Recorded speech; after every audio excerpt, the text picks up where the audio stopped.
Estamos de volta com Enigmas. Para você que tem alguma sugestão e queira nos deixar um recado, envie um e-mail para enigmas@tvmundi.com.br. Bom, gente, estou aqui com um dos mais renomados ufólogos, dono do maior portal de ufologia do país e da América Latina, Clóvis Roque Xavier. Tudo bem, Clóvis? Tudo bem, Cris. Honra enorme estar contigo aqui no Enigma sempre, A honra é toda minha, Mas você Cris. já é Fico remido feliz. aqui da casa, né, Clóvis? Imagina. Clóvis, o que está acontecendo com essa suposta invasão alienígena aqui em São Paulo?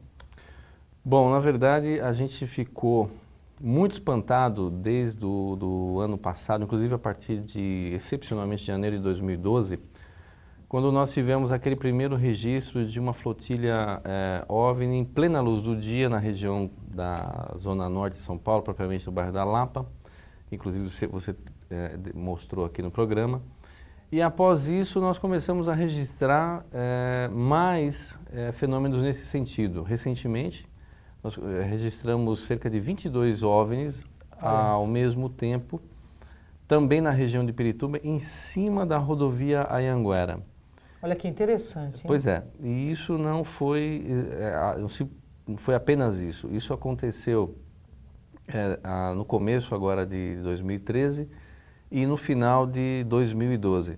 Nós estamos fazendo cerca de 2 a 3 vídeos por semana de aparições ou em conjunto, em dupla ou em flotilha, no formato inclusive de tráfego militar desses OVNIs.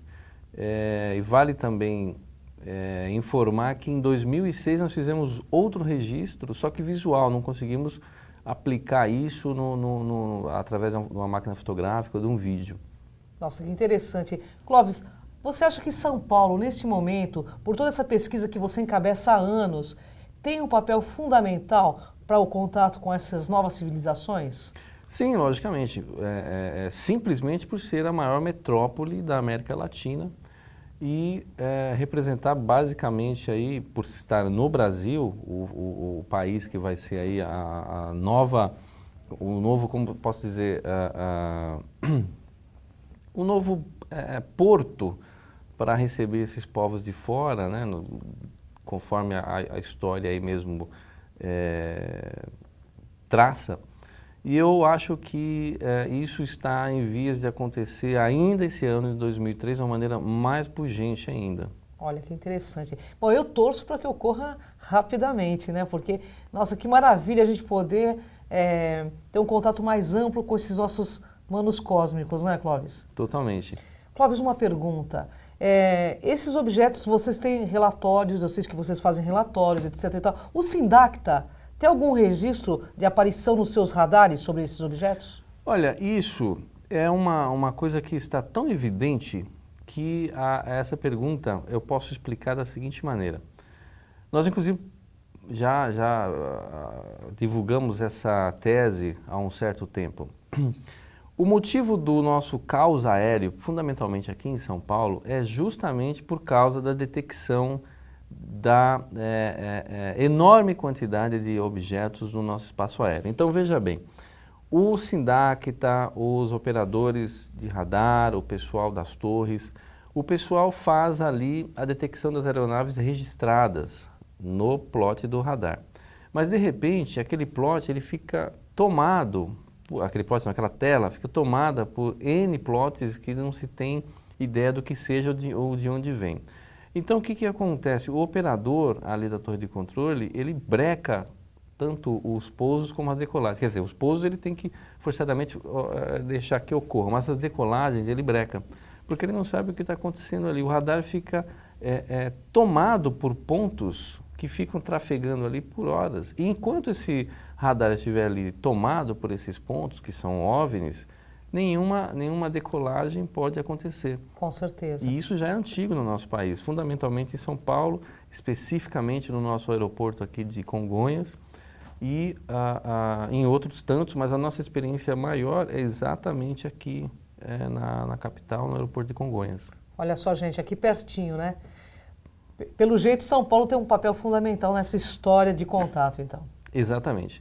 E eu queria fazer aqui, com a sua permissão, Cris, um reforço de uma declaração que nós demos em programas anteriores consigo, que é muito bem acompanhado pelo nosso público, pelo público aí que até difere um pouco da nossa área de atuação, é quando nós fizemos o comentário de uma perseguição by Star Wars, Guerra nas Estrelas, de 2 objetos para com um terceiro. Isso aconteceu no ano de 2006, a única correção que eu queria fazer, que eu comentei que era em 2007, mas foi em 2006 na verdade. Correto. E isso realmente aconteceu no Pico do Jaraguá, 2 objetos vermelhos emparelhados numa velocidade fora do comum, fazendo voltas e manobras jamais conseguidas por uma aeronave terrestre, perseguiu uma terceira luz, isso testemunhado por nosso grupo e mais 9 ou 10 testemunhas no nosso bairro, e essas 2 luzes realmente impingiram um ataque contra essa terceira, derrubando ela e ela caindo exatamente no flanco direito da torre do Pico do Jaraguá. Detalhe, o que aconteceu? Quando ela caiu na torre do Pico do Jaraguá, ergueu-se sim um cogumelo de fogo gigante, quase da altura da própria torre do Pico do Jaraguá. Eu testemunhei com esse grupo de 9, 10 pessoas. Após essa queda, a região, a mata ali do pico, no entorno do morro, se incendiou, pegou fogo literalmente. Foram acionados do posto de bombeiros regional todas as viaturas da Casa Verde, de Pirituba, de Jaraguá e um apoio do centro. Foram 15 viaturas para combater o incêndio naquela torre do pico em junho de 2006.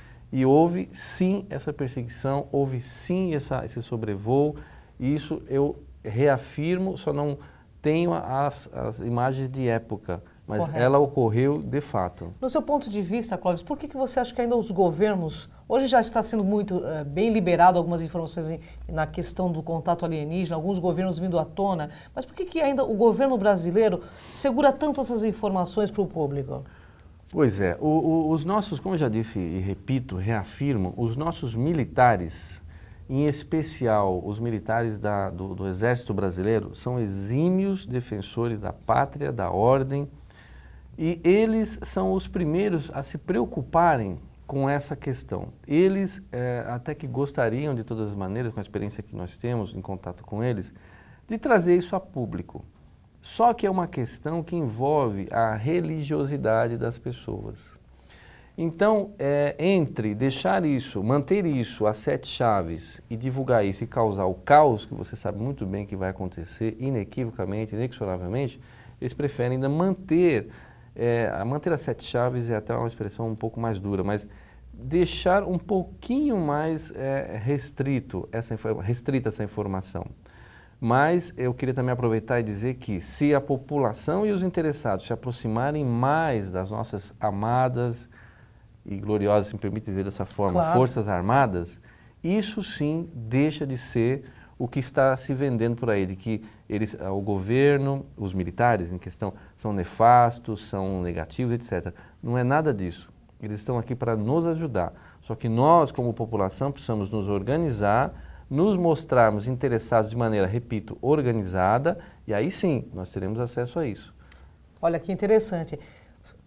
Essa perguntinha que não quer calar. Esses seres, na tua pesquisa, são pacíficos, vêm em paz ou vêm realmente para uma invasão? Olha, a experiência que nós temos, os seres, acontece uma diferenciação muito grande. E isso que você perguntou é muito importante, porque o que nós temos vivido é o seguinte: graças a Deus, os contatos que nós estamos fazendo, não eu, mas os membros do nosso grupo, eu ainda não tive essa felicidade de manter um contato tão próximo com os seres, mas os que estão sendo contatados pelo nosso grupo e tantos outros, mas os que estão próximos a nós e que nós podemos aqui afirmar, são de índole pacífica ao científico. Então, nós temos seres, digamos, de luz, iluminados, seres benignos e seres físicos, no entanto, preocupados apenas com a questão científica, porém pacíficos. E esses dois, nós já temos experiência nesse sentido, eles estão fazendo o que eles mesmos disseram para nós, que é algo próximo a um policiamento. O que é isso? Eles estão nos contatando e nos orientando, mas ao mesmo tempo nos defendendo dos inimigos, daqueles selvagens, daqueles animais, ou melhor, daqueles seres que se alimentam de nós, que se aproveitam de toda a nossa questão biológica, né? Correto. Nós temos experiências, inclusive, na Cantareira, onde esses seres impediram a saída de alguns outros de dentro de algumas regiões abissais. Temos aqui em Pirituba mesmo, esses seres, aqui essa experiência do Pico do Jaraguá, porque essa terceira nave, quando ela foi abatida, essa que eu comentei, que caiu no pico, porque ela, antes de ser perseguida, ela deixou cair, propositadamente, ou jogou, uma espécie de um êmbolo, qualquer coisa, uma luzinha verde na mata do pico. Quando aconteceu isso, quando ela jogou essa luz na mata, apareceram essas duas, que perseguiram ela e a derrubaram. Então, dá para entender que aquela nave estava fazendo algo não autorizado. Entendi. Por isso que ela foi abatida. Mas, gente, o assunto é interessantíssimo. Aguenta aí. Vamos para um rápido intervalo e voltamos já já com Kátia de Gaia com esse assunto maravilhoso.